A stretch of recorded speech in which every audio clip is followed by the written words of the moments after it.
कोणीतरी मला विचारलं होतं की तुमच्या आयुष्यातल्या सर्वात मोठ्या आणि वेदनांसाठी जबाबदार कोण आहे. मी थोडा विचार केला आणि विचार करून म्हटलं की मी स्वतः. कदाचित हे ऐकून तुम्हाला आश्चर्य वाटेल, पण खरं हेच आहे की मी माझ्या अपेक्षा नेहमी चुकीच्या लोकांशी जोडल्या. मी माझं मन आणि माझी मेहनत पूर्ण 100% अशा लोकांवर खर्च केली की ज्यांनी माझ्यासाठी 10% पण नाही दिले.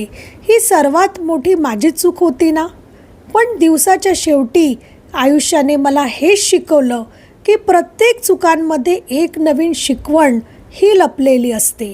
म्हणून आता ना कुठले दुःख ना कुठलाही पश्चाताप. सर्वात महत्त्वाची गोष्ट जी मी शिकली ती म्हणजे मी केलेल्या चुका. काहीही झालं तरी पुन्हा कधीही त्या चुका करायच्या नाहीत. ही ती शिकवण आहे जी वेळेने मला चांगली समजून सांगितली.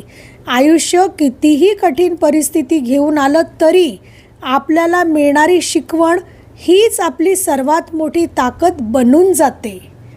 अपेक्षा बांधल्या होत्या मी पण चुकीच्या काही लोकांशी. मन दिलं पूर्णपणे त्यांना, पण ते कधीच नव्हते माझ्याशी. 100% दिलं मी, त्यांनी दिलं मला थोडंसंच परत. तिथे शिकली मी एक सत्य, सगळे नसतात आपल्यासारखे. तुटली थोडीशी, हरवली थोडीशी, पण सावरली, शिकली. प्रत्येक जखमेतून, प्रत्येक वेदनेतून एक नवा अर्थ शोधायला शिकले मी. आता नाही खंत उरली ना कुठला राग, कारण प्रत्येक चुकीने दिला जगण्याचा एक नवीन धडा मला आज.